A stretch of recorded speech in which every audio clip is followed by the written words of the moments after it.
Hello and welcome to the latest Insights Live Preparing for Healthcare in Retirement. I'm Susie Allen, Vice President of Insights from Fidelity Wealth Management.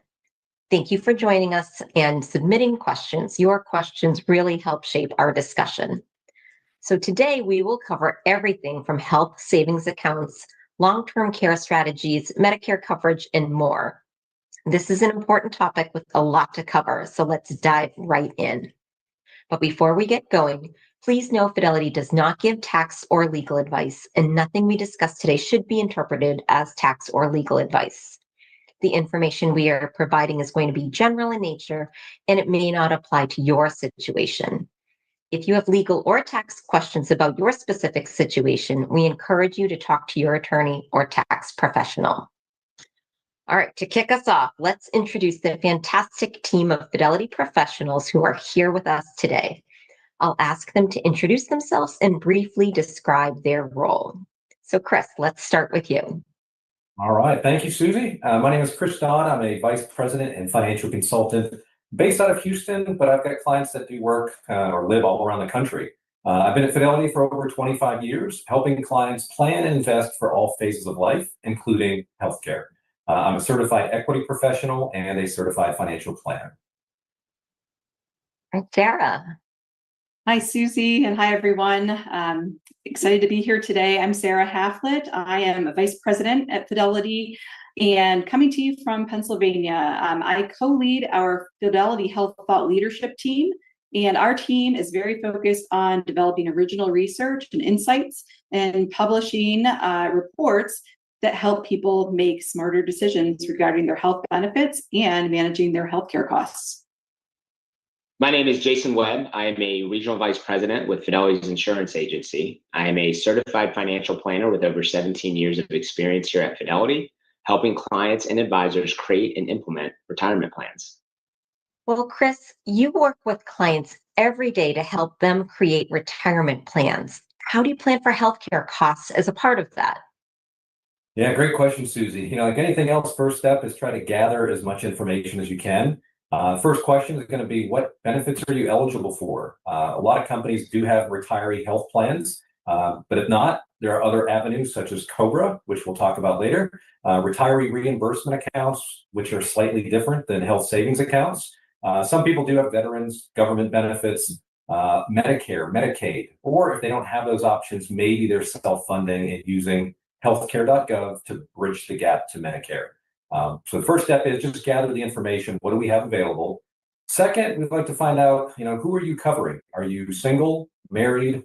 Do you have children that are under the age of 26 or children with disabilities? That can all dictate what eligibility you have and what plans are available to you, but also what cost can we expect? So the first two things, just figuring that out. Location, another area of concern is cost of insurance, cost of medical care is different in Houston than it may be in New York.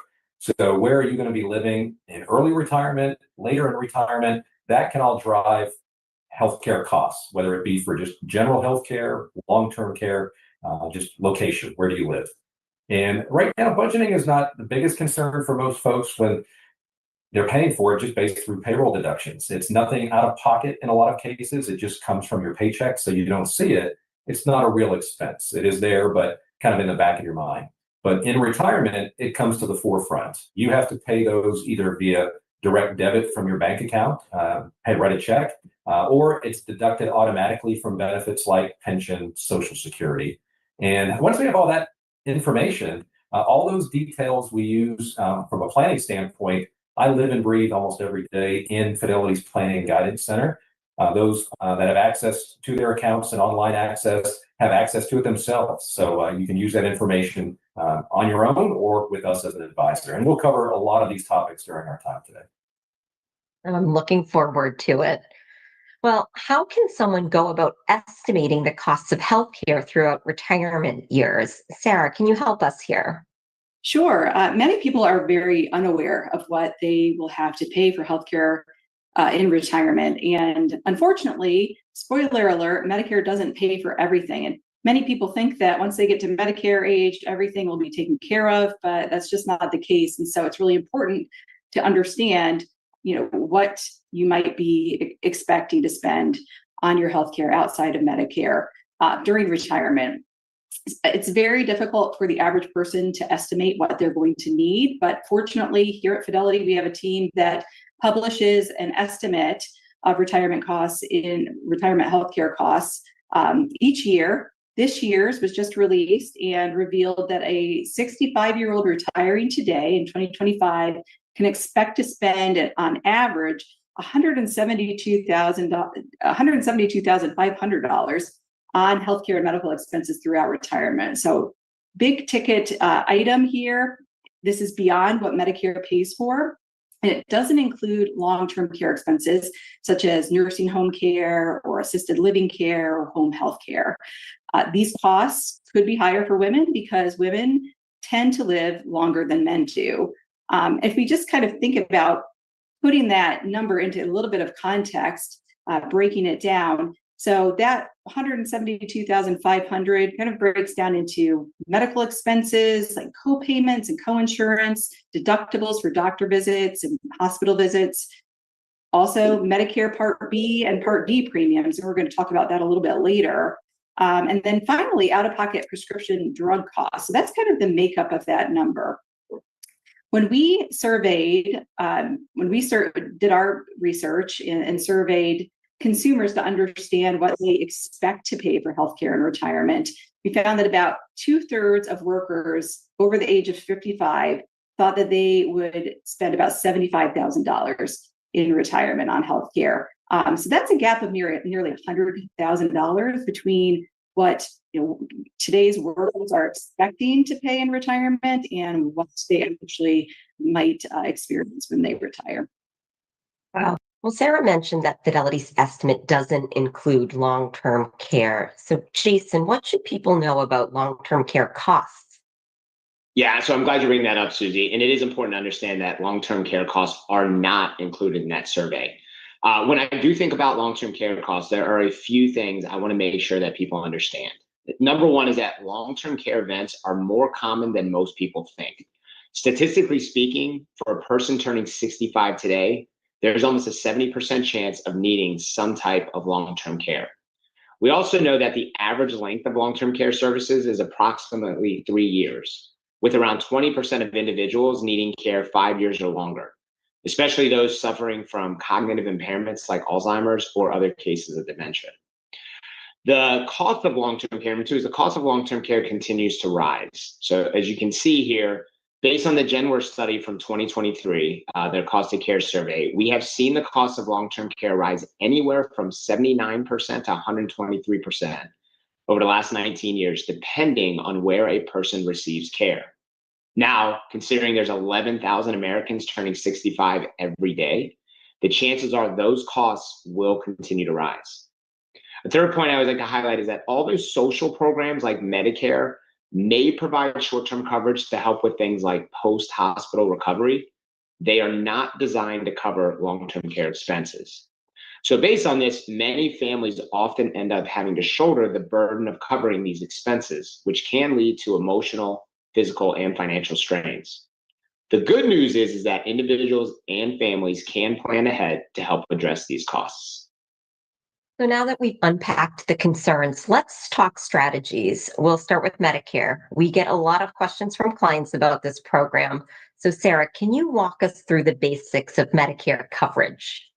Sure, and you're right, Susie. So many questions about this because it is actually pretty complicated. There are a lot of moving parts and a lot of decisions to make. The Medicare enrollment process can be really confusing, especially when we think about what we're used to, with our employers and getting our insurance through our employer-sponsored health plans, where we may have one or two or maybe three choices that our employer has already narrowed down for us, done all of that research for us and narrowed it down to what they believe are the best selections for us. Now, let's look at going into Medicare and that process for choosing a plan. People can have dozens of plans to choose from when they're enrolling in Medicare. And people are largely on their own to decide what plan is best for them. So they don't have anybody kind of curating that list of many, many plans for them. Many people also don't realize how Medicare coverage works and how many different ways there are to obtain coverage. We found that in our research, 40% of Medicare enrollees that we surveyed said it was difficult for them to select a plan.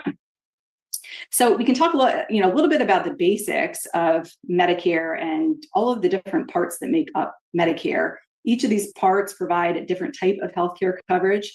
So it's really no wonder people can get confused pretty quickly. So we have Original Medicare, which includes both Part A and Part B. Those plans are administered by the federal government. You can enroll in Part A at the same time as Part B, or you can enroll in them separately. Part A is, think about your hospital insurance. Most people don't pay the Part A premium because we have been paying into Medicare through our Medicare taxes while we've been working. Part B, on the other hand, which is our medical insurance, the medical insurance component of Medicare, covers medically necessary services and preventive services. So think about your outpatient services, doctor visits, maybe some labs. Almost everyone pays the Part B premium. So thinking about those two parts as Original Medicare. Part A and Part B also have deductibles. So that's the amount that you have to pay before your insurance starts to cover your services. They also have co-insurance, and there's also no limit on what a person can pay out of pocket in a given year if that's the only coverage you have. Original Medicare pays for about 80% of the cost of covered services, and it doesn't cover most prescription drugs or other benefits such as vision, dental, or hearing services. I want to follow up on that point about coverage. It sounds like Medicare on its own doesn't cover what many people may be used to with a private healthcare plan. So are there options to get more complete coverage? There are, and many people choose to buy additional Medicare insurance to pay for what the Original Medicare doesn't cover, so Parts A and Part A and Part B. There are a few different options. So some people choose a Medicare supplement plan, also known as a Medigap plan, and or a Part D prescription drug plan, which is exactly how it covers your prescription drugs. Others choose a third option, which is called a Medicare Advantage plan, and this is also known as Medicare Part C. So a lot of acronyms and a lot of letters here when it comes to Medicare and understanding the different plans and coverage. If we look at Medicare supplement plans, those are the types of plans that are going to help you pay your share of healthcare costs, such as co-pays, the co-insurance, the deductibles that I was talking about before.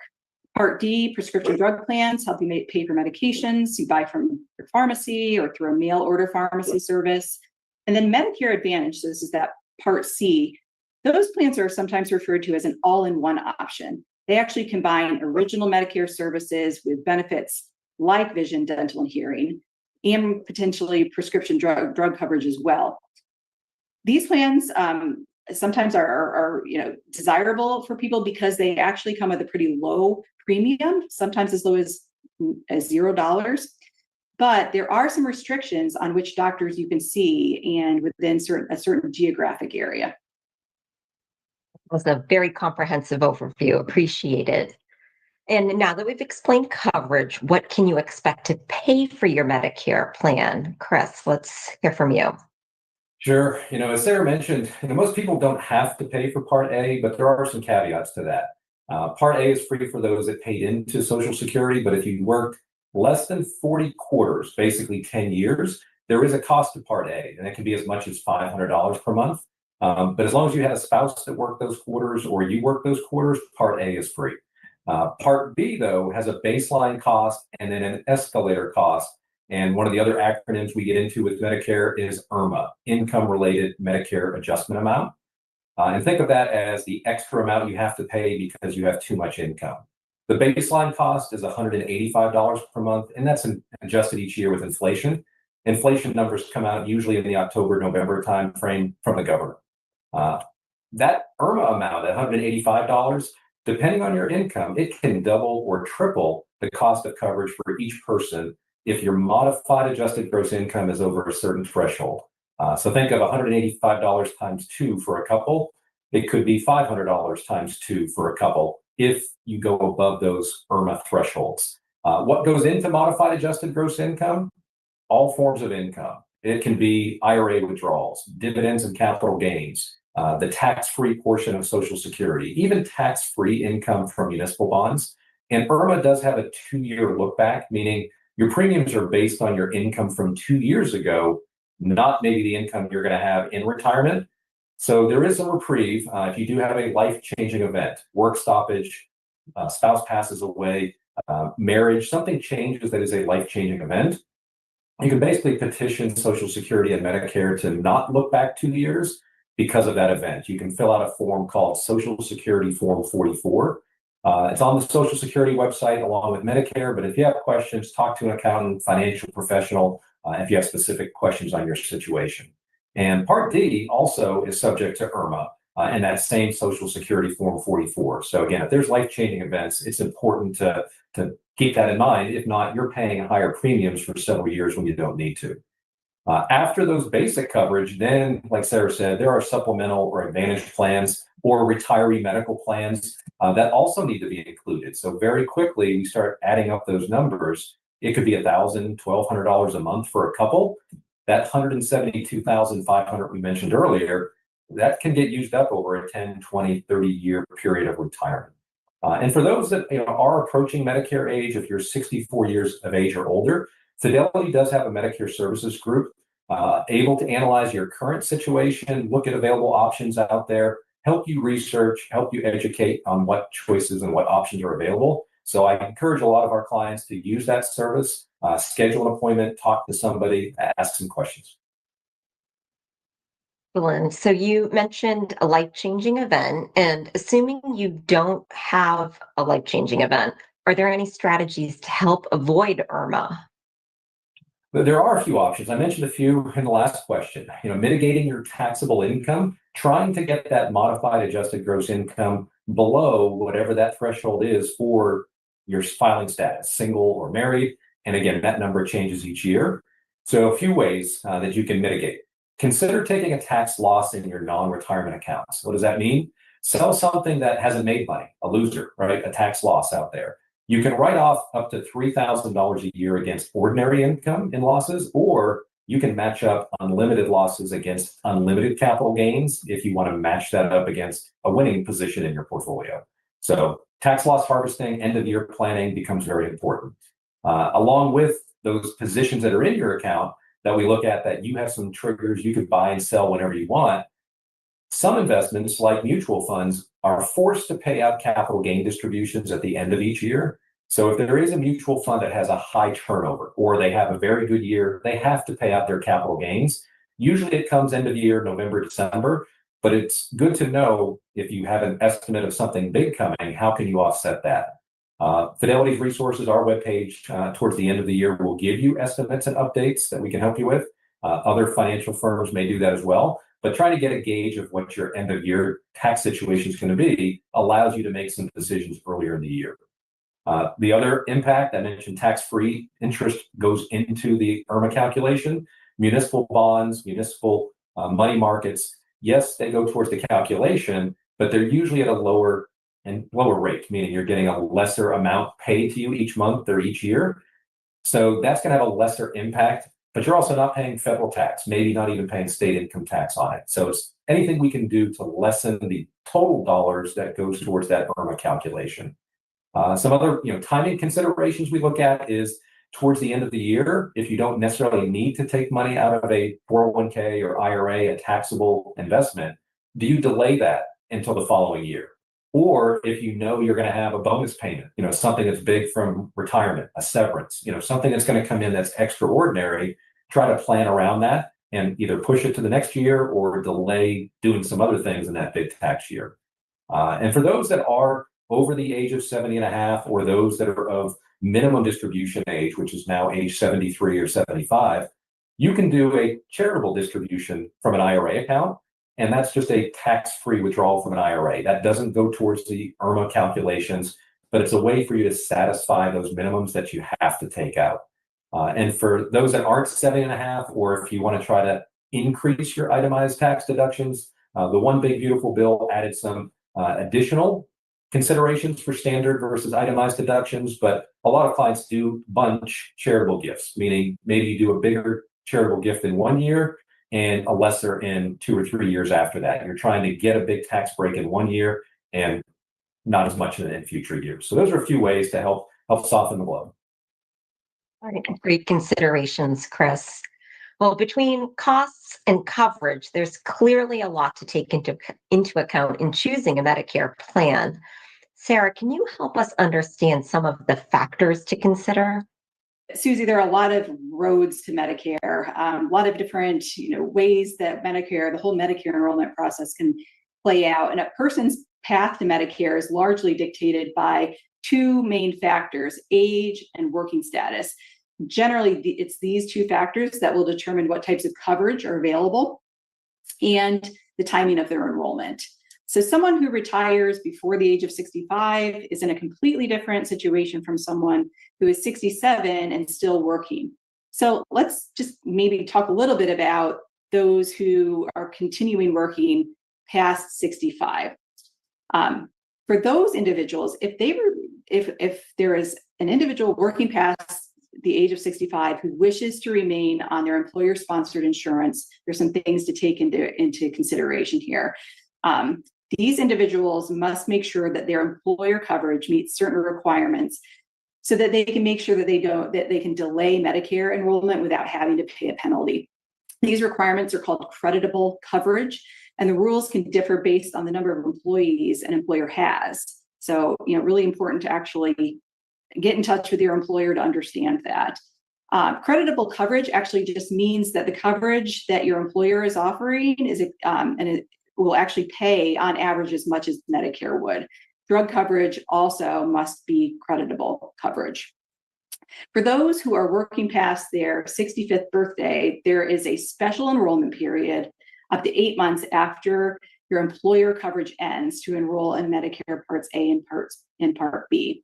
So important to keep that in mind. You've got an 8-month window if you're working past the age of 65 and then transitioning to Medicare. Generally, even a retired person who has access to retiree health benefits through their employer must enroll in Medicare Part A and Part B to avoid late enrollment penalties and gaps in coverage. And that's something that some people might think, oh, my employer offers a retiree health benefit, I can use that. Well, they actually also must enroll in Medicare Part A and Part B. So, this transition of care between an employer plan and a Medicare plan may also leave some gaps in the benefits that an individual might have been used to from their employer, like dental, which we talked about before, vision, but even things like gym memberships and nutrition services and counseling and programs that might help with mental health that a lot of employers have invested in over the last few years, especially mental health apps, virtual care. Those types of benefits and services are not going to be available through original Medicare plans. There are certain Medicare Advantage plans that do cover those types of benefits that many workers have really gotten used to having through their employer insurance and supplemental benefits. But not everyone wants to go with Medicare Advantage. And if an individual does not want to enroll in a Medicare Advantage plan, then they also always have the option of enrolling in standalone plans for dental services and care, vision, and some of those other supplemental benefits that I mentioned. So there are, as you can see, a lot of ins and outs. And I would say my advice is if you're still enrolled in an employer group health plan and you're coming upon Medicare eligibility, just consider checking with your employer or your benefits administrator so you can understand what you need to consider for your specific situation. Really good considerations there. So now on the flip side, Chris, if you retire before Medicare age and are no longer eligible for employer healthcare coverage, what are some of your options? Yeah, good question, Susie, because not everybody makes it to 65, right? Whether it be a downsizing, a severance, a voluntary, or a health event may cause you to retire before 65. So before 65, first thing I look at is, do you have access to your employer's plan as a retiree? And a lot of companies have a certain age requirement you have to get to. Sometimes it's 50, sometimes it's 55 or 60, and sometimes it is 65. But if you're eligible to retire at a certain age and still get coverage, we call that bridging the gap to Medicare. So educate yourself, try to find out what options are available within your company. Talk with your benefits team or look for a summary plan description. That's a term for pretty much any healthcare retirement plan. A summary plan description is available that basically outlines all of the details.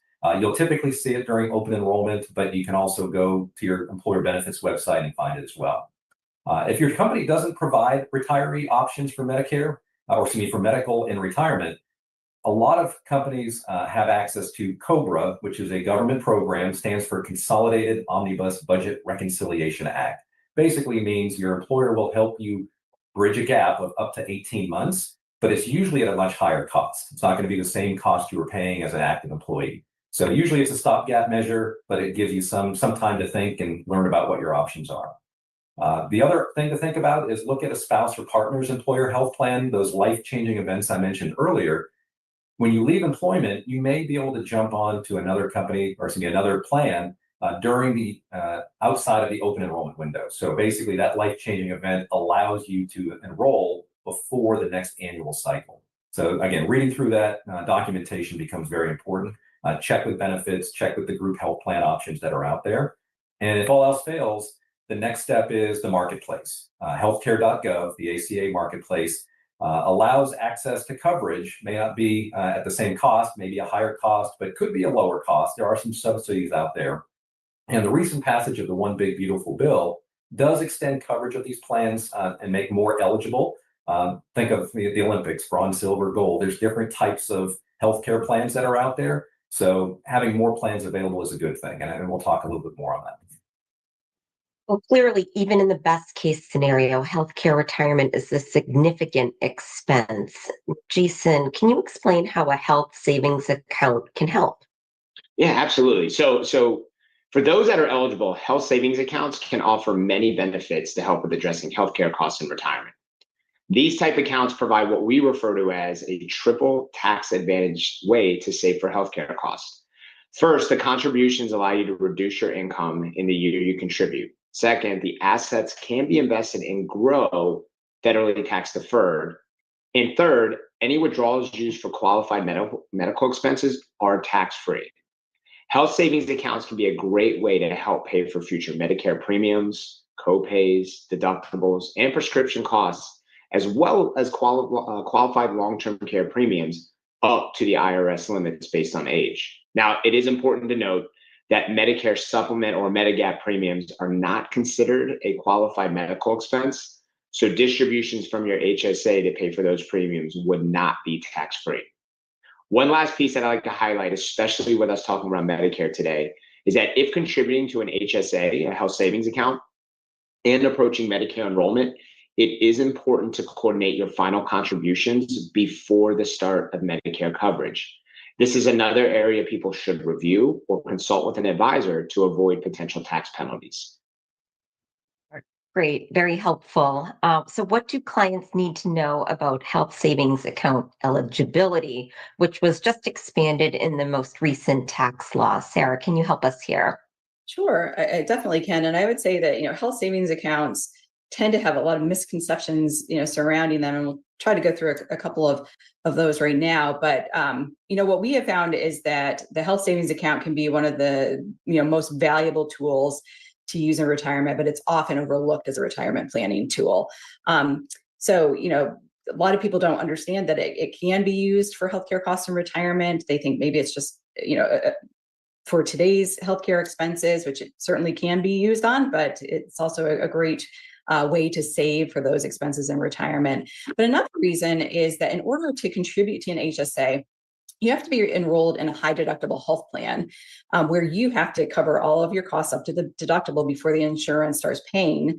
And having a high deductible, just that term, can turn a lot of people away, even though this type of plan can actually be the better overall choice for many people because it comes with a lower premium and the ability to have the HSA to start contributing dollars to, as Jason was describing. Also, another kind of aspect of the HSA that not a lot of people know about is that you own your HSA. So if you have an HSA, it is yours and it goes with you wherever you go. So even when you are no longer in a high deductible health plan, or if you change jobs, or if you retire, while you can't continue to contribute to the HSA, it's still your money to invest and use on healthcare costs. I love the demystifying of HSAs here. So, what are strategies to make the best use of your health savings account in retirement? Chris, help us. Yeah, this gets into the what ifs, right? A lot of clients ask me, Chris, should I be using this while I'm working, while I'm younger, before retirement, or should I let it sit there and grow, kind of like a 401k or IRA, and use it in retirement when I may need it more?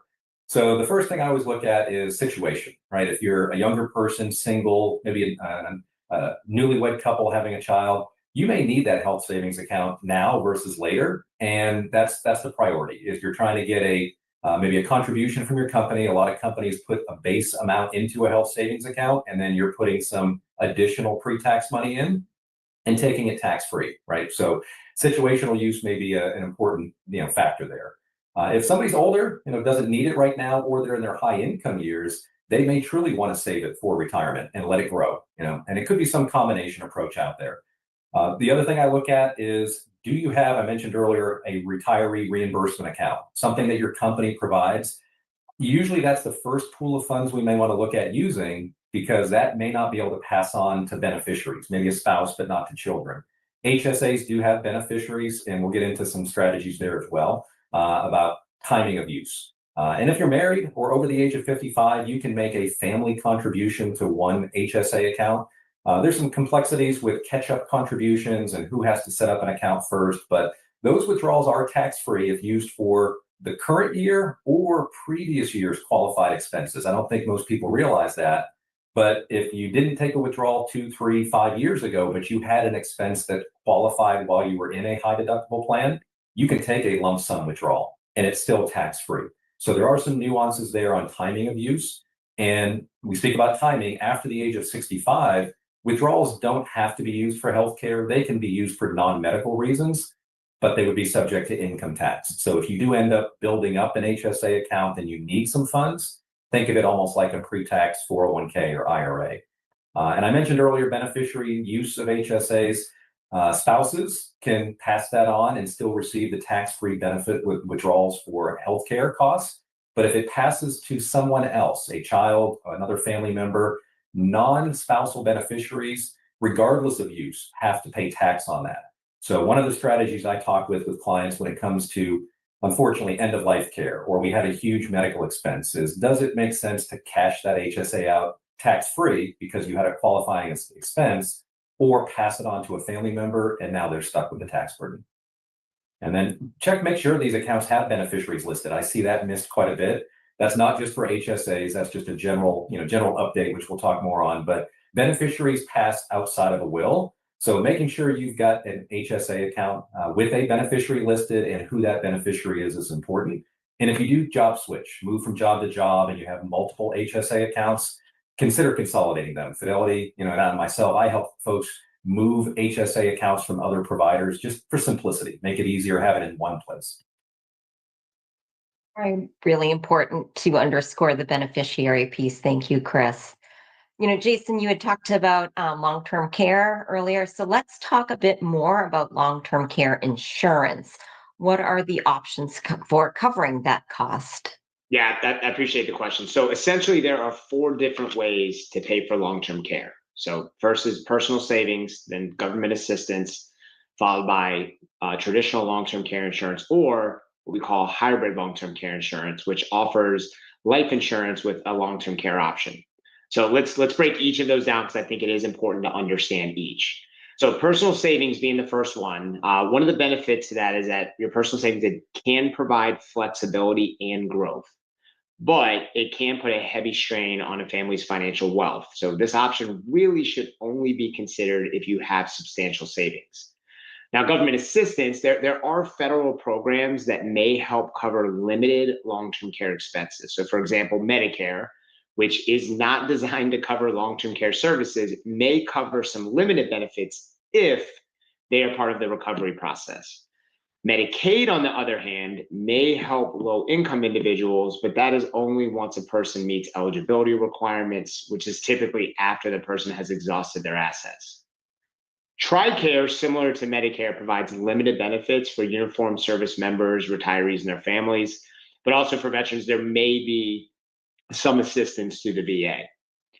On the insurance side of this, so we do have what we call traditional long-term care policies. These were commonly used types of long-term care insurance. They offer a high degree of personalization, allowing a person to choose things like their monthly payment, how long it lasts, how long they'd have to wait before receiving the benefits. However, many insurance companies no longer offer traditional policies, and those that do may raise annual premiums after purchase. An additional consideration is that many of these policies are use it or lose it, meaning that if you never need long-term care services, you don't receive any benefits. The fourth option, which is a common alternative to the traditional long-term care, are the hybrid policies. These are insurance policies that combine long-term care coverage with life insurance benefits. A hybrid policy allows people to use a portion of their savings to create a leverage pool of long-term care benefits that they can access on a monthly basis to help pay for long-term care expenses. But if you don't use the long-term care benefits, it will pay a life insurance death benefit to your beneficiaries upon death. An additional benefit of hybrid policies is that you may receive a concierge service, which helps with things like care coordination. Hybrid long-term care policies have continued to grow in popularity, and they're actually what we offer here at Fidelity. Now, which option is ultimately going to be most suitable for a client is really going to depend on his or her overall situation. All right. Great overview. Thank you for that. Now, for clients interested in the long-term care insurance option, when should that process start? Yeah, I can't emphasize this enough up front, which is that it's never too early to start planning for long-term care. So I have personal experience with this with a family member who suffered from a cognitive impairment. So I know exactly what this looks like. And one of the things I often tell people is it's never too early to start planning. Now, the younger you are, typically the less it's going to cost to have the coverage. In my experience, people typically buy long-term care insurance when they're in their 50s. At this stage of life, it tends to be more affordable, and you're less likely to have any type of medical issues that might potentially disqualify you from purchasing a policy. Now, this does not mean that people cannot explore long-term care coverage earlier or later in life. When I think about the process of exploring long-term care, we try to simplify here at Fidelity. It starts with a very simple, but what we consider to be an extremely impactful conversation with an advisor and with a family member. What we're looking to understand are the answers to really three questions. Number one is simply who? Who is going to take care of you? More importantly, have you had the conversation with that person? Taking that even a step further, does that person even live by you? Do they have experience with providing care? So there's a lot of questions that we try to unpack with that. The second question we want to understand is where? Where do you want to be taken care of? Is it in home through a homemaker services? Is it any type of assisted living or nursing home? Once you understand that, it really boils down then to the how. How do you plan to cover that cost? Now, once we understand your thoughts and your wishes, we can actually partner with one of our dedicated long-term care specialists that we have here at Fidelity to explore those options in more detail. Simple questions, but really meaningful conversation. Just to expand on this a bit more, what factors can influence the cost of a long-term care insurance policy? Yeah, so there's a variety of factors that can impact the cost of long-term care insurance. And we touched on one a moment ago, which is age, right? That the younger you are, the more cost-effective that it tends to be for the plan. Health can be another factor. So you do go through an underwriting process. So health factors will be evaluated to determine if the applicant is classified as preferred or standard, which can have an impact on premiums. Gender can have an impact as well. A single or a joint contract. What I tend to find in my day-to-day is not a lot of people are familiar with the fact that we can do some of these policies as a joint contract. So whether it's a single or joint contract between spouses, that can absolutely have an impact on it as well. And then policy features tends to be a big one, right? So this is going to be things such as like, what do you want to receive as your monthly benefit? What's the elimination period? So that's the time frame from when you have the onset of needing the long-term care to when the benefits start. And then do you want to have a COLA or a cost of living adjustment attached to that? All of these are policy features that can impact the premium. The last thing that I would highlight here is just simply where a person lives can actually be a significant driver to consider. We actually have a very good viewpoint out there called long-term care options and considerations. And as part of that viewpoint, we have embedded in there a Genworth report that allows individuals to take a look at what the current long-term care costs would be in their area, as well as potentially what the future costs might look at. And this is all dependent on looking at where they live or their zip code. So whether where they're currently at or potentially where they may plan to retire. Now, a link to that article and the study will be downloadable in the additional helpful resources that we have. But I would say those are the major factors that we look at when it comes to the impacts on the costs. Jason, we'll let you off the hot seat for a minute here. Want to close the loop on what Chris brought up at the beginning of this webinar around non-financial healthcare considerations. So one common issue is caregiving. And Sarah, you and your team have done research on caregiving. What else do people need to know? Yeah, Susie, we have. And I think, Jason talked a lot about the formal caregiving, right? The paid caregivers, once you potentially need long-term care services.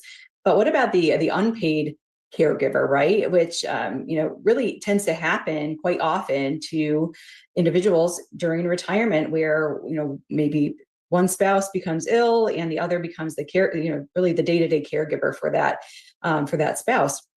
So these retirement, sometimes we don't think about these types of challenges in retirement when we're starting to prepare for retirement. But just to give a little bit of context in terms of what the data is saying and what the research is saying. So we found that a study by the National Council on Aging found that about a quarter of retired women are providing care for loved ones in retirement, and that women are significantly more likely than men to have caregiving responsibilities sort of overall. And we know certainly there are men who are, having to take on those responsibilities as well, but women tend to take on more of the burden of that in retirement.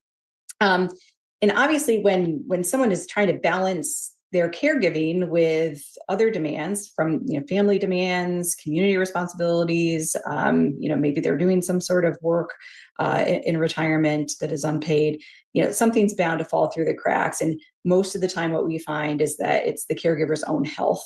So, not having the time or mental capacity to kind of keep up with healthy eating habits, exercise, taking care of their mental health, those kinds of things. A recent survey that we conducted found that a third of those who are caring for a loved one with special needs in retirement rated their mental health as fair, poor, or very poor. So about a third saying, I'm not in good mental health. And about a little over a quarter said the same about their physical health, that they were, not really feeling like they were in very good physical health. Could be as a result of not being able to have the time, kind of mental capacity to kind of take care of themselves while they're taking care of someone else in the household. Really underscores the importance of self-care when you're a caregiver yourself. Now, related to caregiving, Chris, what do clients and family members need to think about or ensure that their loved ones understand and can execute their wishes later on in life? Yeah, it's good communication. I hear good and bad stories from clients, and having a plan in place, we say it a lot, have it in place before an event happens. And it can be as simple as just a support network, friends, family, support organizations, having somebody there to help the caregiver, because they need time alone too. Go to the gym, grocery shop, just go for a walk. They need some recovery, some mental health time. So, have that plan together if available for you. I encourage clients, look at the options available through support networks, that extended friends and family. Have some contingency plans set up, and sometimes that's in documentation, contingency plans. Know where those important documents are: power of attorneys, healthcare directives, wills. Here in Houston, we've had hurricanes and floods, and we've had people lose those hard copy documents, or a safe deposit box at the bank, floods. Those documents are gone. So have some contingency plans, some backup plans out there. Fidelity does have a great resource available under your documents and statements tab called FidSafe. Think of it like an electronic storage box out there. So fidsafe.com is the website, but you can get to it through your documents and statements section. And as you're reviewing some of those documents, power of attorneys, healthcare directives, they're great resources to speak for you when you can't speak for yourself, but I see a lot of those documents have just one line of defense. Usually it's the husband and wife. There's no backup plan. So if one spouse passes away or becomes incapacitated, or one power of attorney predeceases you or can't do it, there's no backup plan. So you may want to dust those documents off, review them, maybe have a secondary, tertiary plan, available out there. I talked to a client last week, widowed, 84 years old. He still had his wife listed as power of attorney and she's passed, right? So there is no plan right now. The courts will have to figure it out. There may need to be a guardian assigned. So don't let those things fall through the cracks. Try to get on top of it. I know it's tough when people are grieving and have had loss, but try to bounce back and get those things squared away before an event happens or shortly thereafter. And I mentioned earlier, make sure your intentions are there. Beneficiaries are the first line of defense, but wills, power of attorney documents, just spelling out what needs to occur and what needs to happen. And if you do have a long-term care policy, make sure those that are going to be utilizing that know how it works and know that you have it.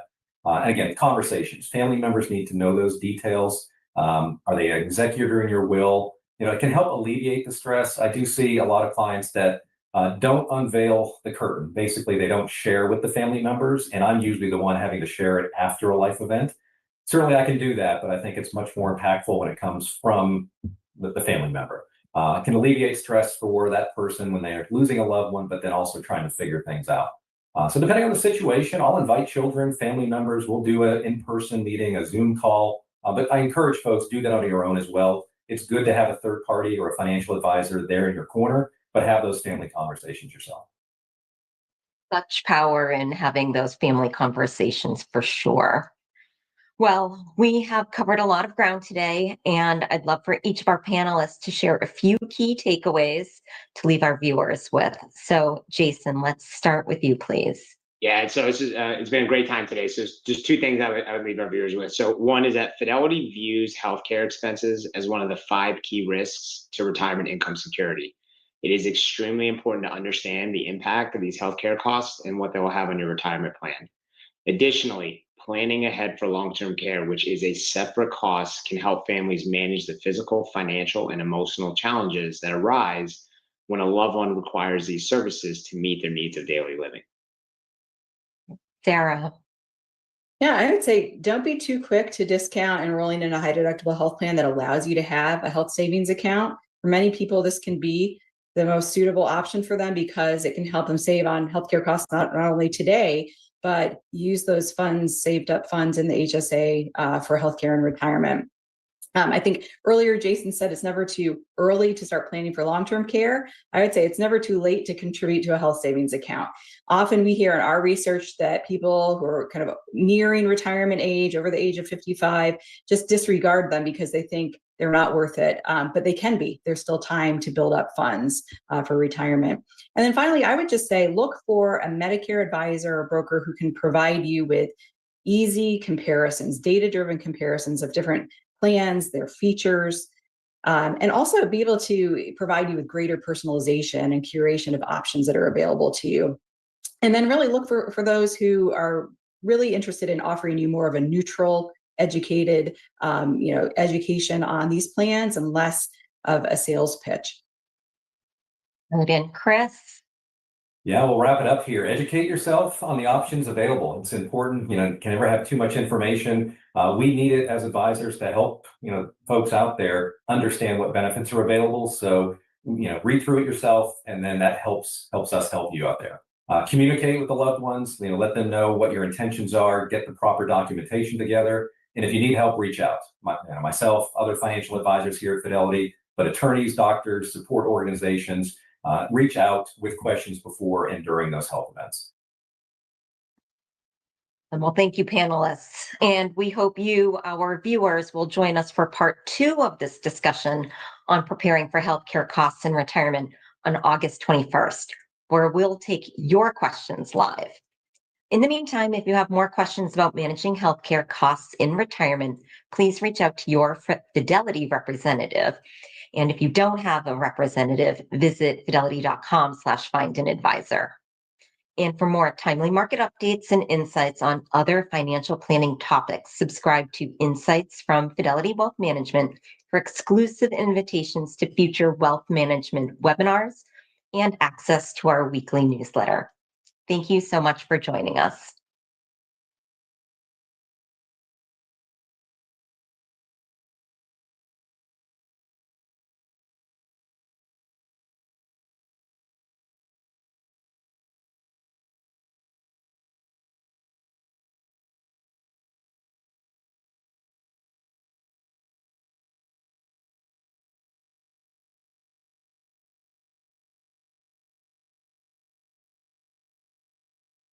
Hello and welcome to the latest Insights Live, Creating a Fulfilling Retirement. I'm Susie Allen, Vice President of Insights from Fidelity Wealth Management. Thank you for joining us today and submitting questions. Your questions have helped shape our discussion. Now, to have a satisfying retirement, you need a strong savings and income plan. And you also need to think about your lifestyle, relationships, the emotional aspects, and more. So today, on today's panel, we have both financial professionals and a leading researcher on retirement income and happiness, Dr. Michael Finke, who will share fascinating research on this topic. But before we get going, I want to let you know Fidelity does not give tax or legal advice, and nothing we discuss today should be interpreted as tax or legal advice. The information we are providing is going to be general in nature, and it may not apply to your situation. If you do have legal or tax questions about your specific situation, we encourage you to talk to your attorney or tax professional. So let's get going. To kick off, let's introduce our panelists who are here with us today. I'll ask them to introduce themselves and briefly describe their role. So Michael, let's kick it off. All right. Hello, I'm Michael Finke. I'm a professor of wealth management and the Frank M. Engel Chair of Economic Security at the American College of Financial Services. And before I came to the American College, I was the director of the Retirement Planning and Living Center at Texas Tech University. Welcome, Michael. Julie. Hello, I'm Julie Ramos. I am a wealth planner at our Chandler, Arizona Investor Center. I've been with Fidelity for 10 years, in the industry for 17. As a wealth planner, I work with a select group of families doing specialized goal setting and wealth planning. Excellent. And Justin. Hi, I'm Justin Bailey. I'm a regional vice president with Fidelity Investments. My role here is I support and coach our Fidelity financial consultants on financial topics like investment management, tax planning, and of course, retirement income planning. And I've been with Fidelity over 27 years, and I am a certified financial planning professional. All right, welcome everyone. Thank you. So let's start our discussion with the research I mentioned a moment ago. Michael, what have your studies uncovered about retirement satisfaction?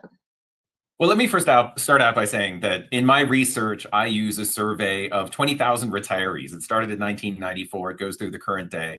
And it has very detailed questions on life satisfaction.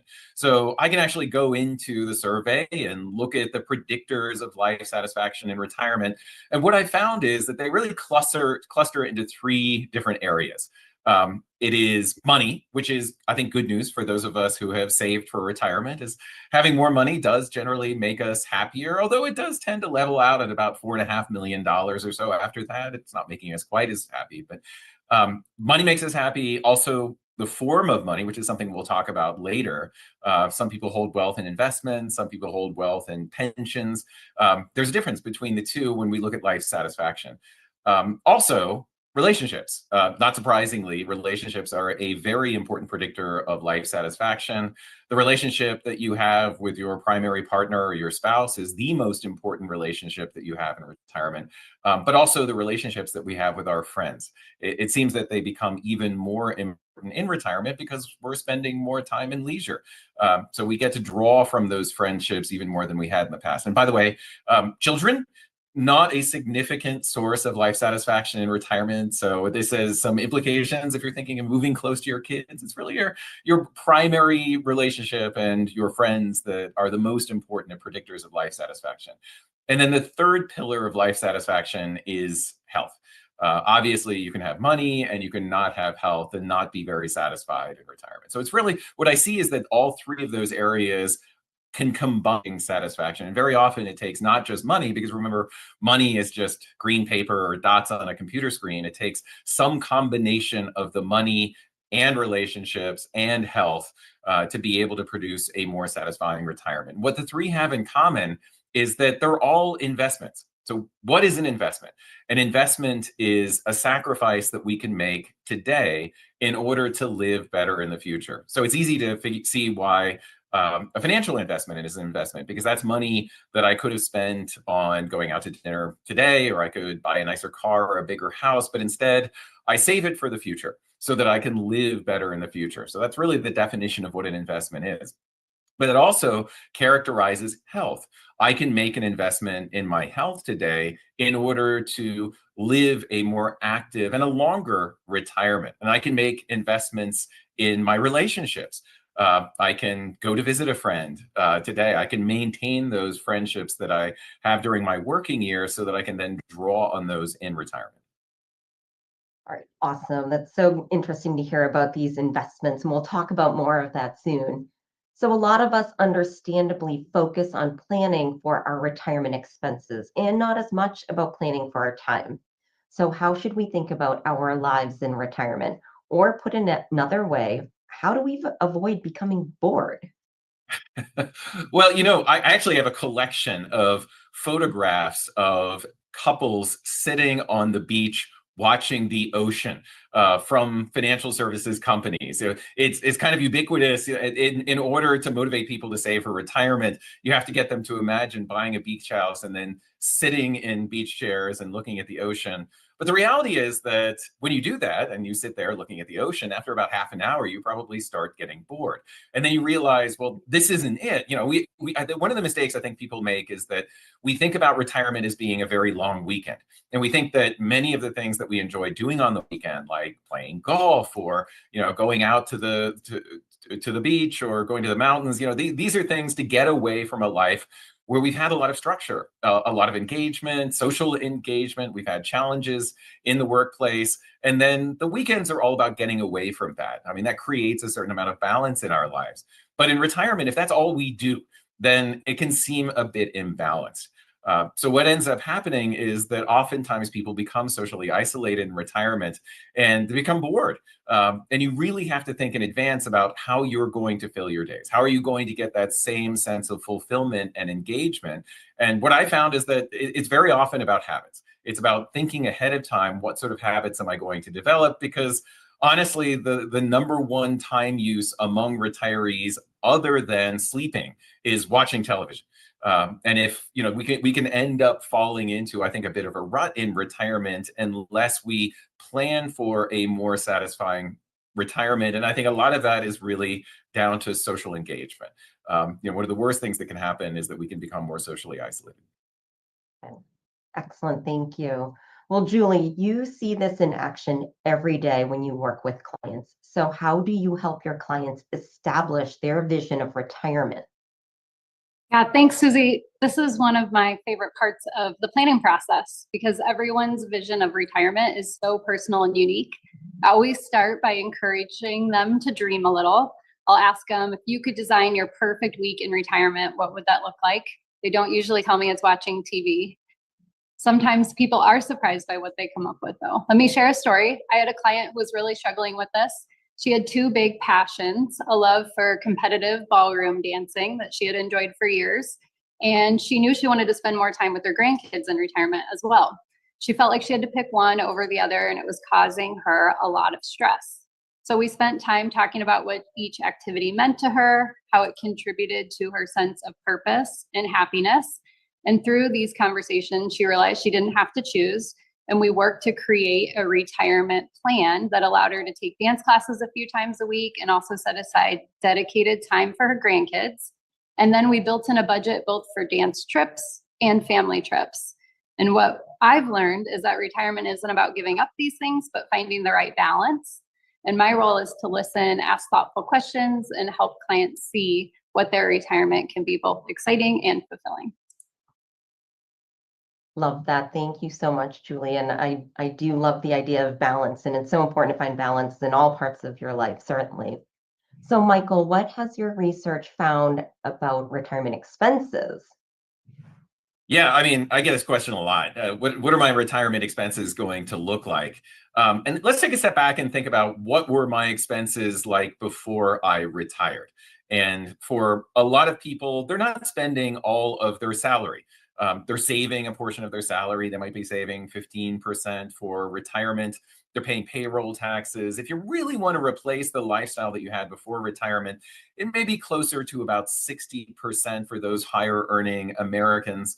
So that's good news in the sense that that really is the lifestyle that you need to be able to replace. Now, it does make some sense to track that a bit before retirement. What I find is that retirees, the first year of retirement, spend almost exactly the same on average as they did the year before they retired, because we're creatures of habit. We tend to live in the same house very often. We pay payroll, or we pay property taxes on the house and utilities. We go to the grocery store. You know, we tend to have the same lifestyle that we did before retirement. The expenses are a little bit different. Now, one of the big differences is that the research has found that there are some retirees who spend a lot more after they retire. I call them the RV retirees, the ones who decide that they're going to spend a lot of money on living it up, whether it's buying an RV or buying something else, you know, going on vacation. But that tends to even out over time. And by the way, RVs are a great example of spending in retirement that some people get wrong, and some people, it's a great idea. So I have a friend who's a financial advisor, and whenever one of his clients would come in and say, I'm thinking of buying an RV after I retire, he'd say, that is a great idea. You know, you get to see the country, you're going to have a wonderful time. Why don't you rent a mid-size RV for a month? And then what I find is that some of my clients, they want a little bit more space, so they end up buying a bigger motorhome, or some of them want something a little bit more compact and maneuverable. So rent a mid-size RV for a month. And he made that recommendation because he knew that about 2/3 of his clients, after spending a month in a motorhome, would never want to get in one again. So I thought that was brilliant.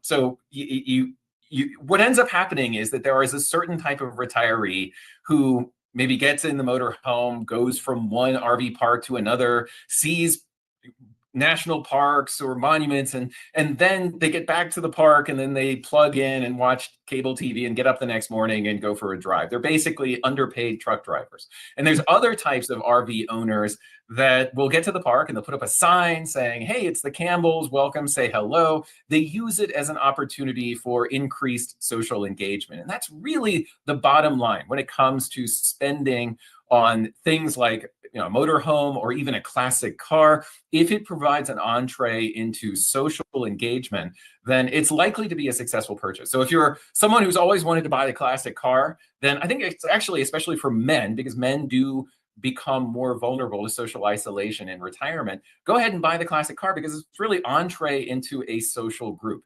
You get to, you know, take the cars and coffee, and you get to go online and talk to other people that own the car. That's the kind of spending that really leads to the greatest amount of life satisfaction. Well, I love the idea of social spending. I probably do some, I'm probably pretty good at that, let's just say.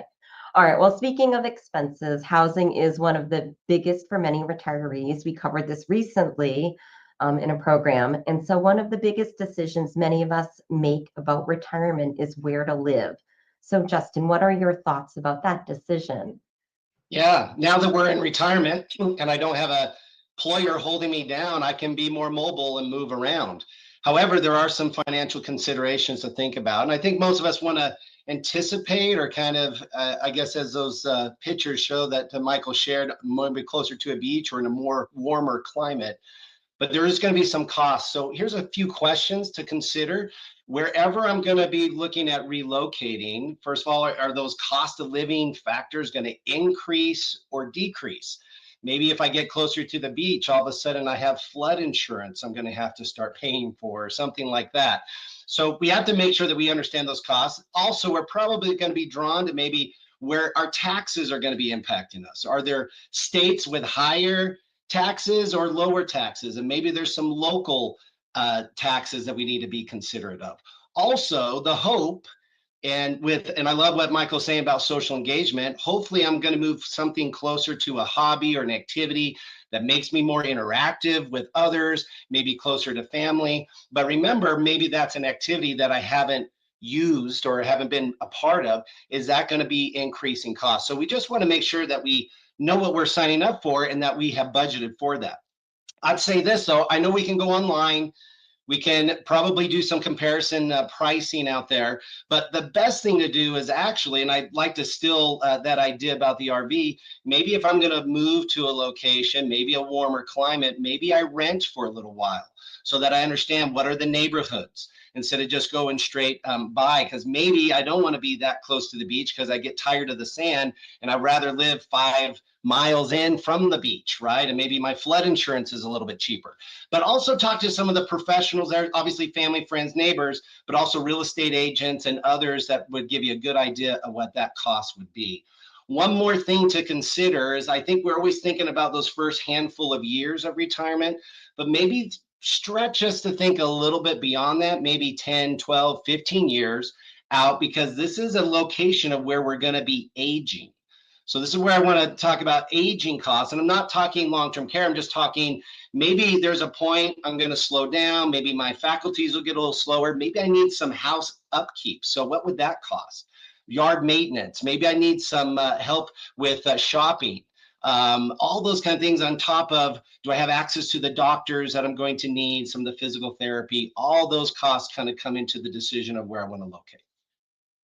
All right, well, these are really good considerations, and I love the idea of what are some of the shorter term considerations and things to think about for the longer term as well. So, Michael, do you have any thoughts to add to this? Yeah, Justin mentions that you need to give thoughts to the different stages of retirement, especially when it comes to housing. And research shows that if you're living in your own home, over the course of your lifetime, you're generally happier than people who are in more shared living types of environments like apartments or condos until you hit your 80s. And then once you hit your 80s, people who live in shared environments are actually happier than those who live in their own home. And I think one of the reasons is because as we get older, we do become more vulnerable to social isolation.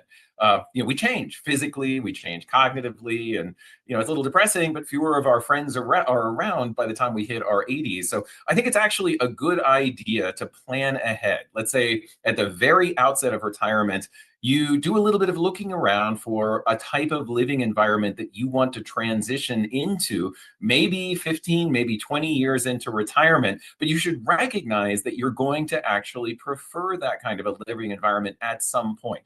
And what I see happening all too often is that it is very often the children or other friends of an older person who end up having to move them into a different living environment, but not necessarily on their own terms. So if you can do it on your own terms ahead of time, if you can make that choice in advance, it really saves a big burden off of those who have to make that decision for you. And it allows you to transition into the kind of place that you want to spend that latter part of retirement. So I think part of retirement planning is recognizing that there are these different stages, and you're probably going to be happier in some of those latter stages in a different type of living environment than your house. All right, that's very helpful. So let's talk about investing in your health, a key pillar of retirement happiness. So, Michael, when you say that, what exactly do you mean?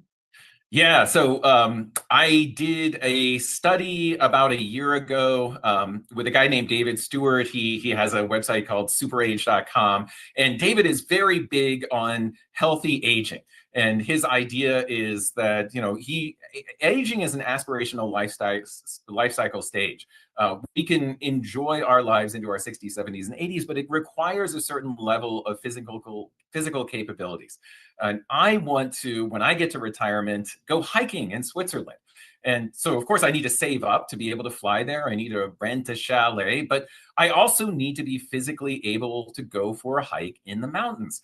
And that's not easy. It requires a certain level of fitness. And there is this thing called VO2 max, which is our body's ability to process oxygen. And it tends to decline as we get older, but it doesn't decline as much if we're more physically fit. So we can actually make an investment in our physical fitness. And I bought one of those expensive watches that tracks my VO2 max, and it's actually motivated me to maintain my fitness. If the number starts going down, then I realize I have to exercise a little bit more, but I'm doing it because I'm motivated by living better in the future. And I think it's something to keep in mind when you're my age and maybe a decade out of retirement, that it's not just I need to save enough money. Oftentimes we think of retirement planning as a numbers game, but it's also going to require an investment both in friendships and in health.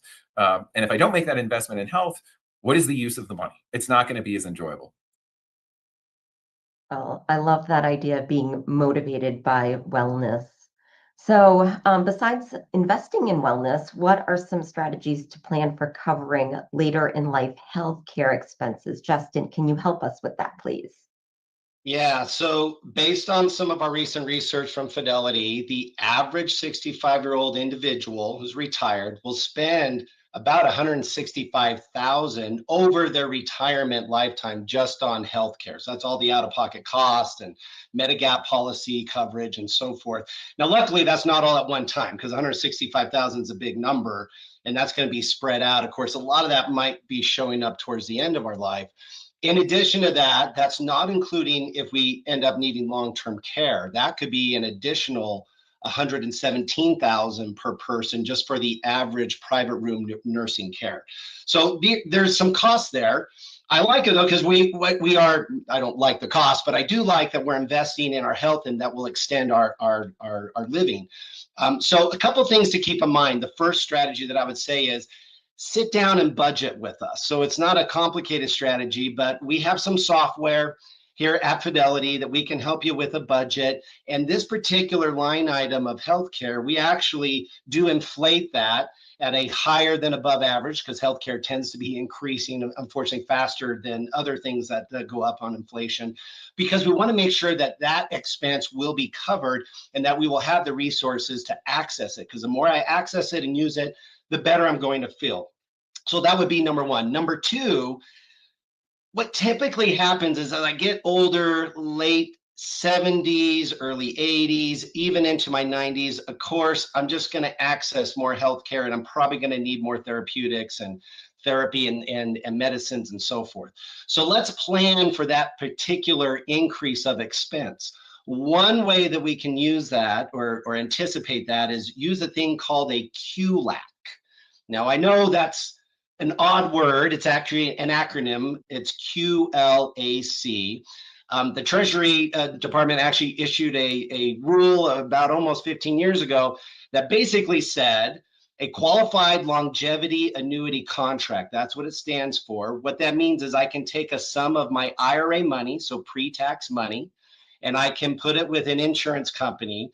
The insurance company will then invest it, and at a certain point, usually in my early 80s, but not past age 85, I can turn on that annuity to create payments for me to hopefully offset some of these rising costs, especially around healthcare. So just to give you an example, I ran a quote on a QLAC about 2 weeks ago, and if I had transferred $200,000 at age 70, and then I planned on turning that income on to offset some of my healthcare at age 85. So it's in there for about 15 years. I turn on, that would produce about $78,000 worth of additional cash flow coming in. Now, once that's coming in, just keep in mind that 78,000, because that did come from an IRA. I will have to account as that as taxable income. But there is a sweetener there that the government has allowed us, which is that 200,000 out of my IRA that I put into the QLAC. I don't have to include it as part of my RMD calculation. So I get a little tax savings there, obviously to help me offset some of the cash flow needs that I'm going to have as I age. That was a helpful example. You had mentioned long-term care. So what are some ways that you can pay for long-term care? Okay, so here's a sobering stat. 70% of us will spend some time in long-term care. So 30% of us won't, 70 will. So that's a lot of us. And it is going to be a considerable amount. So we should anticipate it and not know it now or avoid it. So here's the thing. we don't have time. Like, this is an easy 30 to 40-minute conversation on long-term care. And we have tons of resources on our website with videos and articles. So really encourage you. But at a super high level, for most of us, there's going to be 4 ways that we are going to cover our long-term care need. Number 1 is probably the default is personal savings, right? I'm just going to have to sell something and pay for long-term care. The second way is actually government assistance. So if I qualify for Medicaid, or if I'm a veteran, there's a VA benefit, and thank you out there for your service, but you would have that government assistance to cover for your long-term care. The last 2 is really where I'm getting more thoughtful, and I'm trying to put some insurance policies in place, like a traditional long-term care policy where I'm paying a premium in, and I'm going to get usually a daily amount when a triggering event takes place. Or the last one is what's really is probably grown in more popularity, is what we call the hybrid long-term policy, where, for example, I have a life insurance policy connected with long-term care. So if I'm the 30% that doesn't need it, then the life insurance kicks in. If I'm the 70% that will need long-term care, it'll kick in. So it's kind of addressing a couple of different things. Now, just real one thing to consider, because most people that I talk to, they just kind of default to, well, I'm just going to pay for my personal savings. One thing that I want to really make sure that you understand, long-term care is not determined by age, it's determined by event, when I'm not able to do certain tasks. We assume that that'll be, and I hope it is going to be in our 80s and 90s and maybe in our hundreds. I hope that everyone's going to make it into a centenarian status here on the call here. But the reality is sometimes it might be in our 60s. It might be in our early 70s. I might just have an accident and I had a brain injury, or maybe I had a stroke when I'm 62. You might know somebody like that. Am I prepared when I'm 62 to write a sizable check? If I have some coverage, that money becomes available immediately. There is no age limit. It's all about my ability to do tasks. So that's number 1 consideration, is just time. We don't know exactly when we're going to need it. Number 2, if I do have self-pay, and I have talked to many investors, Justin, I've been super successful. My assets have grown. I've been really blessed. And I could write a check at 62, not a problem. Wonderful. Then I'll always ask this follow-up question, and I would just ask everyone to think about this. What is whoever your caregiver, because likely you're not going to probably have the faculties to make these money decisions if I'm in long-term care, what are we going to sell to fund it? And I've had too many times when adult children come in with their power of attorney, so there was at least some preparation ready for this. They say, dad's in care, we need X amount of money, what should we do? And did dad ever talk, are we selling this? Are we getting rid of a real estate piece of property? What are we going to do? There's no liquidation plan. So you need to have at least a liquidation plan. I would argue that a long-term care policy helps with that, because again, it's triggered by the event, not by age. So you can tap the policy and have that liquidation and keep all your other assets basically intact, at least for a longer period of time. So a couple of considerations. Well, Justin, thank you for breaking down long-term care for us really quickly in that short period of time. Appreciate it. All right, well, let's turn to our 3rd pillar, money and savings. Now, how do you know if you've actually saved enough to retire? Julie, help us, please. Yeah, this is probably the question I hear the most often, and it's completely understandable. Retirement is a huge transition. On the financial side, it can feel very overwhelming. The first step is to get a clear understanding of what your expenses will be in retirement. Get really granular. I encourage clients to track their expenses for a few months. Think about how that might change once they are no longer working. We look at everything, the basics, so housing, food, utilities, but also the fun stuff, travel, hobbies, and those bucket list experiences. Once we have a detailed picture, we use our planning and guidance tool that takes all those numbers, projects them forward, factors in things like inflation, investment growth, potential healthcare costs. As Justin mentioned, we inflate things at different levels. And this is a great process to go through. And it's really not just about crunching the numbers, but about building confidence in our plan. I love seeing the relief on clients' faces when they realize, oh, I can really afford to do this. I can really afford to do all the things I care about. And if the analysis does show a gap, then we can work together to adjust the plan, maybe working longer, spending less, finding new sources of income. But ultimately, it's about creating that roadmap to let you enjoy your retirement, provide that peace of mind, and knowing you're prepared for both the expected and the unexpected. That's fantastic. And if I may ask the opposing question, so what do people typically get wrong about their expenses in retirement? Yeah, great question. The two biggest misconceptions I see are first, underestimating healthcare costs, and second, not accounting for those periodic or more lumpy expenses that just don't happen every month. So healthcare is a big one. People often assume Medicare will cover everything, but there are still premiums, deductibles, out-of-pocket expenses, dental, vision, prescriptions. And as we age, those do tend to go up. So we want to make sure we're accounting for that. And like Justin mentioned, long-term care or specialized treatments too wouldn't be covered. The other is those irregular expenses, things like needing a new car every 5 or 10 years, major home repairs, big family events. Maybe you're paying for a wedding or a big milestone birthday trip.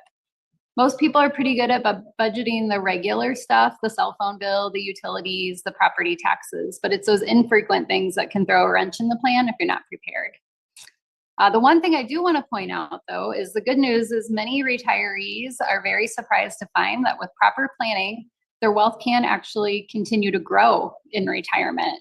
Thanks to market growth, smart investment strategies, your nest egg doesn't have to shrink every year. And in fact, I see many clients end up with more wealth later in retirement than they expected or than they first retired with, which really opens up to more goal setting around maybe giving or travel they weren't expecting, legacy planning. So the key is really to be as thorough as possible when estimating the retirement expenses and then revisit regularly as your life changes. Great wisdom, and I love the idea of being open to some of these possibilities. Now, can you talk more about some of those essential expenses and how those might change over time? Yeah, this is such an interesting topic. There's some great research out there. David Blanchett's work on the retirement smile comes to mind. He found that retirement spending isn't a straight line. It tends to follow a curve, one that looks like a smile. In the early years, we sometimes call that the go-go years. People are often more active. They're traveling, picking up new hobbies, maybe helping out with grandkids. And then they move into the slow go years, maybe in their late 70s, early 80s. Spending tends to drop, travel slows down, hobbies might become less physically demanding, people tend to stay closer to home, daily expenses can decrease, but you still need to plan for the basics and a comfortable lifestyle. And then finally, those no-go years, expenses tend to rise again, primarily due to healthcare and potential long-term care needs. So it's important to have a flexible plan that can adapt and change as your lifestyle does over time. Understanding this pattern does tend to provide more confidence about a retirement plan, and because we can expect to prepare for those shifts in spending. Right, helpful. Let's think of a scenario here. Now, if spouses don't retire at the same time, what does that mean for their financial plan? Justin, help us. Yeah, it's getting less and less common that everyone retires and that everything's perfectly planned, that we're all going to retire right on January 1st of this X date. Tends to be this transition period, especially if something happens to one spouse, like I get downsized, or maybe there's a healthcare issue, that maybe I have to retire a little earlier, maybe late 50s, early 60s, while another spouse continues to work. So a couple of considerations just to put this on your radar. Ultimately, I just want to make sure we have a plan. Unfortunately, sometimes we take off the financial advisor hat and put on the therapist hat when there's been friction. And I tend to find the biggest friction between spouses is we just weren't on the same page. So a couple quick questions that I would ask in this kind of scenario when I have one retired and one like delaying and still working for a little longer. Number one, the person that's retiring, we've now lost their paycheck. Is that a big deal? Can we live on the other spouse's paycheck or not? Or do we need to start generating some income from either our investments in order to replace some of that cash flow to make the whole household work. That might push us to start thinking about, when do I file for Social Security, especially if I'm earlier, maybe early 60s. Just keep in mind, I can file at age 62, but full retirement or full benefit from Social Security is actually age 67. So if I do file at 62, 63, 64, something earlier, I am getting a reduced benefit from my Social Security. So how does that weigh into that? Is that okay? The other thing is not so much maybe cash flow related, but is there a benefit by having my spouse retire early that I'm going to be leaving with the paycheck? So maybe that is a healthcare benefit. And just keep in mind, right, I'm not going to qualify for Medicare until age 65. And so do we have to pick up some of that, or does the other working spouse will be able to cover that maybe through an employer healthcare plan? So how does that work together? And obviously there might be some other benefits to keep in mind. We'll obviously lose probably a little bit of 401k match, maybe a bonus, maybe some profit sharing. So just those are considerations. I just want to make sure everyone's on the page. I'll just end with this though. One other thing to be on the page: if I retired early and my wife is still working, and I went to the gym in the morning, I took my nap in the afternoon, and she came home at 6 and there's still dishes in the sink, that will be a problem. So always be on the same time who does what at the house. Amazing. I'm sure that's probably a common problem even today, not when you're retired. Well, so of course, not everyone is planning with a partner. And for single people, what kind of additional investments might they need to make? Julie, I imagine you see this daily as well. Yeah, absolutely. It's such an important topic too. For single retirees, investing in relationships is just as important as the financial investments.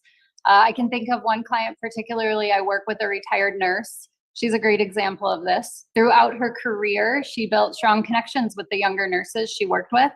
Now she's retired. She still meets them for lunch regularly and has very open conversations about her wishes on how she wants to age, where she wants to be, and of course the financial side that goes along with that. And they've all agreed to support her almost like a chosen family. So for singles, having those conversations, whether it's with friends, family, or community, is key. And think about your support network, and don't be afraid to invest the time and energy in those relationships. Amazing. And I think of your chosen family for holidays as well.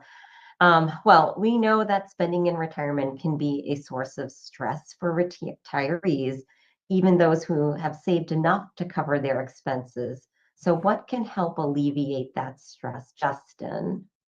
Yeah, I think it comes down to when you know where the money's coming from, then you have that confidence and less stress. If I don't know where the money's going to come and how these bills are going to get paid, then that creates greater stress. So really the first stop here in addressing this, Julie actually mentioned it, it's about figuring out in our budget what is essential and what is discretionary. So the essentials are the have-tos. I have to have this to have my, to sustain my life. Now, here's the one thing: whenever I mention that word essential or what have to, especially with a couple, it conjures up two different ideas. There are some that are happy to live on ramen noodles and plastic furniture, and others that don't, right? And they don't consider that essential. So I would say this: what is essential? Yes, there are basic things that we need to survive, but you know what? Let's not just survive retirement. Let's actually thrive. So what does that mean? And I know Michael's already mentioned it. There are other things that are important: our social interaction, obviously healthcare. Those are also essential. So one way that I ask that is, what gets you excited for the day, to get up, get going? What is it about that in retirement that's going to engage you? I consider whatever that is, fill in the blank, that is essential. And if there's some financial support to make that happen, then I would put that in the essential category. Now, the second category is the discretionary. It's what I call the nice to have. And with the nice to have, yes, it's wonderful, it's great, but I don't need it, or I can skip it for 6 months. What we typically do, if we can break down the budget between this is truly essential and this is truly on the discretionary, then we can go to the next step, backing into how do we align our cash flow. So now that I don't have a paycheck, How do I take my 401k balance, my IRA balances, my Roth? How do we then organize the investments around supporting what is essential and then also what is on the discretionary side? All right, well, let's focus a little bit on some of this guaranteed income that you mentioned. So, Julie, what are typical sources of guaranteed income and how can that help alleviate spending stress? When we talk about guaranteed income in retirement, we're really talking about the sources you can rely on to provide steady, predictable payments, no matter what the market's doing. And the most common source, of course, is going to be Social Security.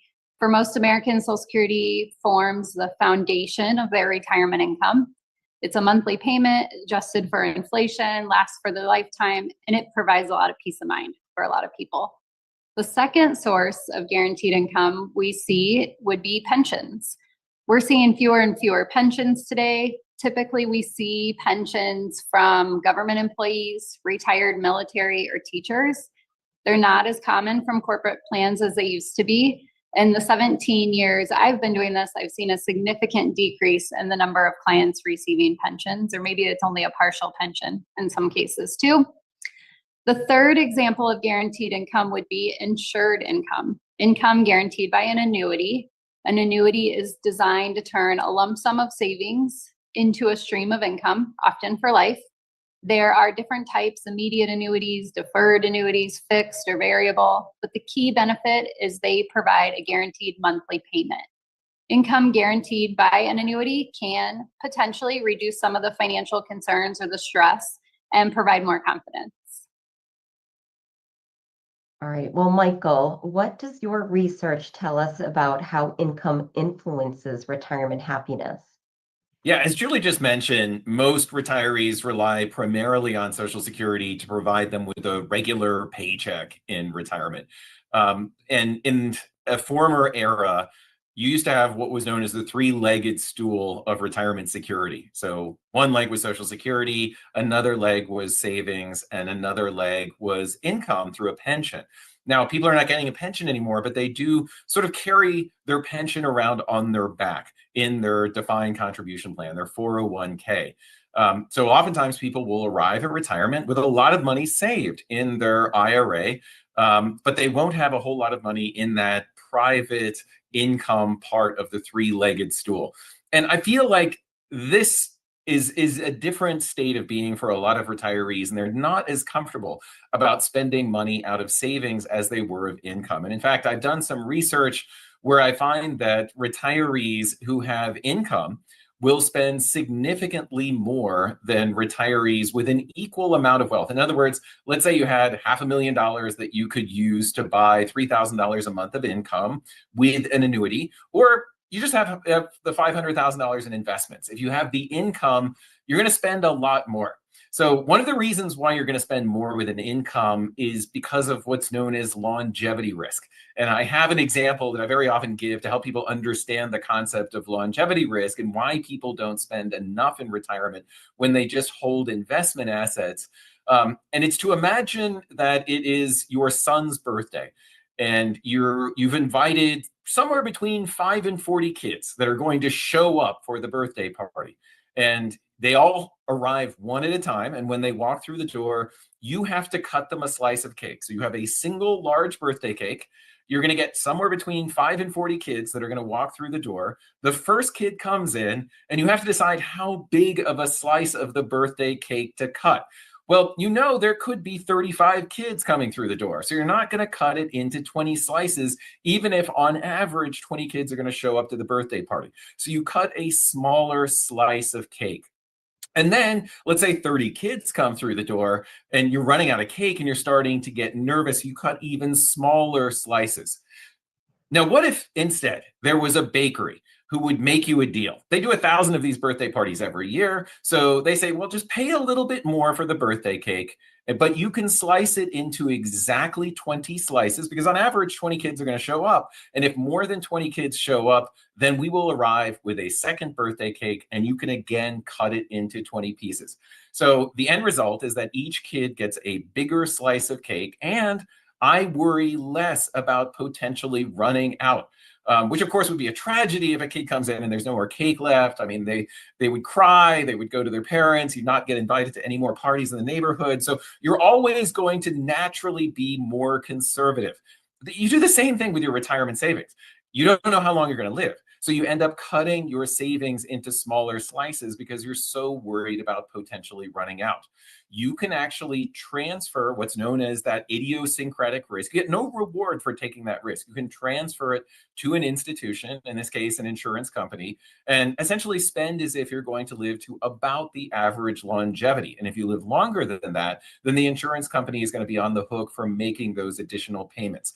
And the fact that a lot of people don't do this, they don't buy themselves something that looks like a private paycheck every month, is a puzzle. It's actually called the annuity puzzle. And it's something that a scientist that study retirement income wonder why more people don't take a part of their savings and turn it into income if it will cause them to spend more and worry less. All right, that was a super helpful analogy. I am terrified of 40 children running into my house now. But let's talk about annuities a little bit more. So Justin, you broke it down, long-term care, gave us the quick version. Can you tell us, for clients who need an additional source of guaranteed income, how might annuities help? Yeah. So, and I don't want any screaming kids that didn't get cake either. So, typically we're just trying to get enough income to cover the essentials, right? Because remember, annuities typically don't grow. They're not going to grow, at least the ones we're talking about here. And obviously our pensions and Social Security don't grow. So I do need some other element of growth. But let me be clear what we're talking about. Because when I say the word annuity, and I wish I could see everyone's face right now, because there's always a variation of faces and reactions. I'm talking about an income annuity, or another term, it's a jargon term in the industry. It's called a single premium income annuity. Now, what is that? It is the no bells, no whistles type of annuity. I just put money with the insurance company and they just pay it income amount for the rest of my life. There's no any additional bells or whistles, and they're contractually obligated to pay that for the rest of my life. Just like Social Security, I pay into Social Security with my taxes. They promise, the government, to pay me for the rest of my life. My employer pays into a pension. Usually I accept a lower compensation. I'm talking to some of our government worker friends out there. I'm accepting less for that pension. It's actually part of your compensation for that promise that they're going to pay you for the rest of life. So it's all the same thing where we won't have to worry about running out of money. But the key is, how much should I actually allocate? Again, the starting point is, where is our essentials? Because on the discretionary, we still got to grow. All of these guarantee sources typically are probably not going to keep up with our cost of living over time. So we have to also allocate money towards a growth side. All right, well, guaranteed income is definitely important. But most of us also withdraw from our savings in retirement. There's a common assumption that says it's safe to withdraw about 4% of your savings per year, known as the 4% rule. Michael, now what has your research found about this? So let's begin with what the 4% rule is, because I get that question a lot. The 4% rule, which was created by a financial advisor named Bill Bengen back in 1994, what Bill did was he tried to estimate how much you could have withdrawn from your investments the first year. So the 4% part is actually only relevant for the first year. So let's say you have $1 million. According to the 4% rule, you can safely withdraw $40,000 the first year and then adjust that by the rate of inflation every year. So eventually you're going to be spending probably more than 4% of your investments in the future, because you're going to be withdrawing money from your savings. Now, but what Bill found was that historically there seems to be about this floor, where if you'd invested in stocks and bonds in the United States over the course of a 30-year time horizon, you shouldn't run out if you begin with $40,000 from $1 million portfolio and then increase it by the rate of inflation every year. Now, that was 1994. There's some differences between today and back when Bill originally did that study that would make the 4% rule maybe a little bit less secure. A lot of retirees are living beyond that 30-year time horizon. Many asset managers estimate that returns on stocks and bonds in the future are probably going to be a little bit lower than they have been in the past. So it's a little bit less secure. However, it's also a very conservative rule because it tries to avoid running out of money if you make no adjustments and you increase your spending by the rate of inflation, which, as Julie said before, most retirees don't do that. They actually start spending a little bit less in their mid 70s. So you don't necessarily have to keep increasing your income by the rate of inflation because you're probably not going to spend as much mid-retirement as you did early on in retirement. So my preference is to follow what I like to call a flexible spending strategy. So maybe you can start a little bit higher, start at $45,000 per year, maybe even a little bit more, but then be willing to adjust your spending downward or even upward. If the market does well and you get very lucky in retirement, you should be able to get some reward for that by being able to spend more. But I think if you can be more flexible, then you can reduce the likelihood that you have to worry about running out of money later on in retirement because you're spending a little bit less if the markets don't give you a very high return. Oh, well, that was awesome. Now, panelists, you have given our viewers so much to think about during this robust discussion. But before we sign off, could each of you share a few key takeaways? So, Julie, let's start with you, please. Yeah, my one key takeaway from today is that there are 3 important investments you can make: your money, your health, and your relationships. And each play a vital role in creating a fulfilling and secure retirement. And it's worth investing in all 3 equally. I encourage you to sit down with your Fidelity representative to explore how your financial plan can help support all the things that matter the most. Excellent. Justin, how about you? Yeah, I just want everyone to remember we're not trying to survive retirement.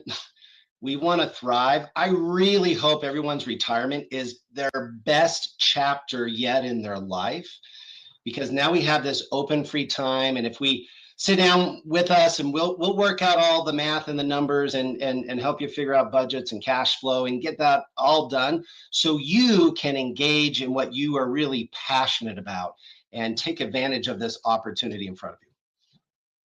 Excellent. And Michael, let's close with you.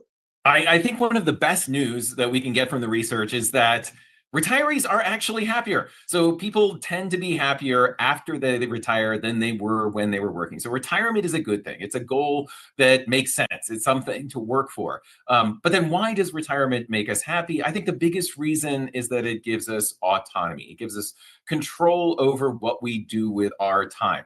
And so it's whether it's working because it doesn't mean that we should not work again as long as we're doing something that we enjoy, or if it's our hobbies or travel or socializing.